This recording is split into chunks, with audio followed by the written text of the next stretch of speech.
अच्छा ये बताइए गुलशन, हम लोगों ने तमाम आपकी ओटीटी सीरीज और फिल्मों में आपको देखा है और ज्यादातर हमने आपको बहुत ही सीरियस रोल्स करते हुए देखा है, एंटागनिस्ट, विलेन, इस तरीके के रोल्स में देखा है। लेकिन जब से मैं आपसे बात कर रही हूँ ऑफ स्टेज, मुझे ऐसा लग ही नहीं रहा है कि आपके अंदर कोई भी सीरियसनेस इस तरीके की। आप इतने जोवियल हैं, आप इतने ह्यूमरस हैं, उस साइड को हम थोड़ा बाहर निकालने की कोशिश करेंगे आज के इस खास इंटरव्यू में।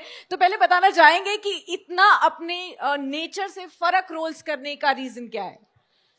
आई थिंक एक्टिंग मुझे इसलिए पसंद है क्योंकि जो मैं नहीं हूँ वो मैं कुछ टाइम के लिए बन सकता हूँ। तो समटाइम्स मैं नहीं बनना, गुलशन देवैया नहीं बनना चाहता हूँ, मैं मंदार पोंक्षे बनना चाहता हूँ या देवीलाल सिंह बनना चाहता हूँ।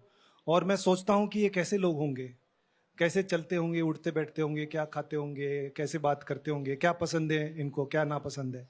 तो ये कोशिश है कि ज़्यादातर इमेजिनेशन में इमेजिन करता हूँ कि अगर मैं नहीं हूँ तो और कैसे हो सकता हूँ। सो एक्टिंग की यही चीज़ मुझे अच्छी लगती है जी।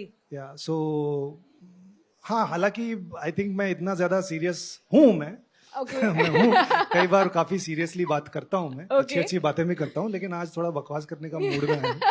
अच्छा पहले तो ये बताइए गुलशन कि आपकी बहुत ज्यादा जो बैक स्टोरी है शायद बहुत लोगों को नहीं पता होगी, क्योंकि आपने स्टार्ट ऑफ किया अपना करियर एक कंप्लीटली डिफरेंट फील्ड में जो कि है डिजाइन। आप निफ्ट के पास आउट है और उसके बाद तकरीबन 8-10 साल तक आपने बैंगलोर में सिखाया भी है डिजाइन।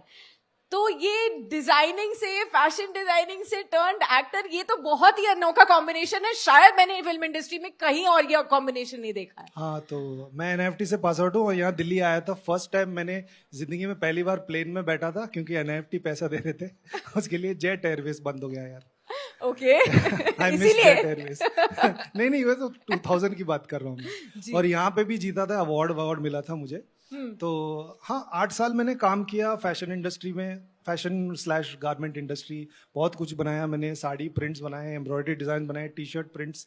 और पहले सबसे 2008 में मैं मुंबई शिफ्ट हुआ था, तो एक्चुअली कुछ लोग मैं मिला था कुछ लोगों को रास्ते पे, सड़क पे, जो मेरे टी शर्ट प्रिंट्स पहन के जा रहे थे। तो हाँ, मैंने कुछ प्रिंट्स बनाए थे एमटीवी के लिए। एमटीवी अपना वो मतलब लाइसेंस करते थे, नाम कोई और बनाता था। So I have seen people wearing my prints and walking around. तो एक्टिंग में बचपन से रुचि थी मुझे। मैं हमारे वो घर में, मैं बैंगलोर में पला बड़ा, लेकिन हिंदी गानों का, फिल्मी गानों का बड़ा शौक था मेरे माता पिता को। तो वही माहौल में मेरी परवरिश हुई, वही सुनते सुनते मैं बड़ा हुआ। प्रोग्राम वगैरह देते थे वो स्टेज पे, पीएसयू में थे, भारत इलेक्ट्रॉनिक्स। तो साल में 3-4 संगीत कार्यक्रम, 2 नाटक, ये सब होता ही था। आपको भी गाने का शौक है? मेरे को हाँ है, लेकिन मैं माँ बाप के जितना अच्छा नहीं गाता हूँ, लेकिन है, शौक तो है। तो कुछ गुनगुनाएंगे हमारे दर्शकों के लिए? कहानी तो खत्म करने दो, लास्ट में करेंगे। अब आधे में रोक दिया आपने। उसके बाद पता चलेगा ना आगे। हाँ, पता चलेगा। तो शौक तो एक्टिंग का बचपन से ऐसे ही हुआ क्योंकि मम्मी को बहुत देखा मैंने स्टेज पे जी। And I think mummy really enjoyed on stage. पापा को इतना पसंद नहीं था, पापा गानों में ज्यादा रुचि रखते थे, बट मम्मी रियली एंजॉयड। और काफी अच्छी एक्ट्रेस हुआ करती थी मेरी मम्मी वो टाइम पे। अवार्ड वगैरह मिलता था स्टेट लेवल। तो फिर मैं एज अ चाइल्ड आर्टिस्ट मैंने शुरू किया था। एक नाटक, वो तो सेमी प्रोफेशनली भी किया था। स्कूल में मैं बहुत सक्रिय था, मुझसे बहुत करवाते थे। कॉन्वेंट स्कूल गया था, वहाँ पे टीचरों ने देख लिया था कि ये थोड़ा है, इसमें एक एप्टीट्यूड सही है, ये करेगा कुछ, तो करवाते थे मुझसे नाटक वगैरह, शॉर्ट प्लेज, सोलो भी परफॉर्मेंसेस करता था मैं बचपन में, कुछ भी उठपटांग अपने इमेजिनेशन से।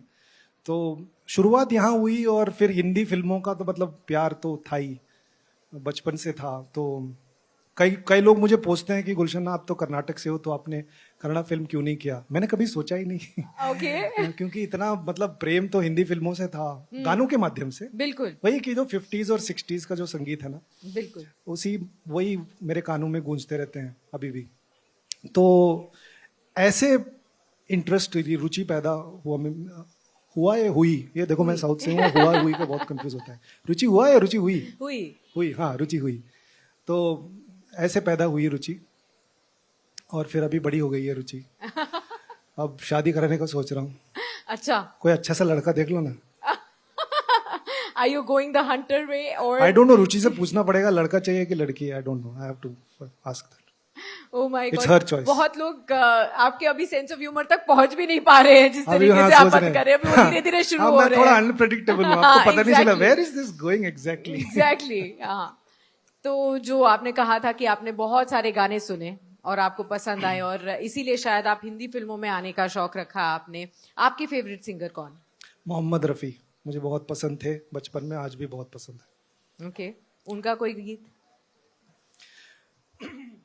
सुहानी रात ढल चुकी ना जाने तुम कब आओगे। क्या बात है, क्या बात है. Huge round of applause, ladies and gentlemen. We never knew that there was a hidden singer.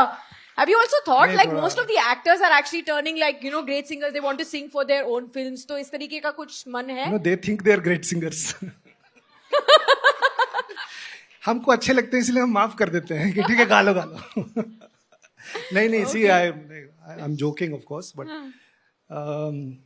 बहुत काफी बेसुरा गाया मैंने इसको बिकॉज मेरा हार्ट रेट सडनली अरे गाना पड़ेगा। नहीं, इट्स आई थिंक सर्वश्रेष्ठ कला है संगीत, इतना आसान नहीं है। There are lots of really brilliant singers, मतलब उसमें मतलब to be top of the tops is very difficult. जो लोग सोचते हैं कि ठीक है हम ये भी कर लेंगे, थोड़ा ऑटो ट्यून लगा के गा लेंगे, वो चलता है, इट्स कमर्शियल एंड करियर बना रहे हैं, but to be really good in संगीत इज वेरी डिफिकल्ट।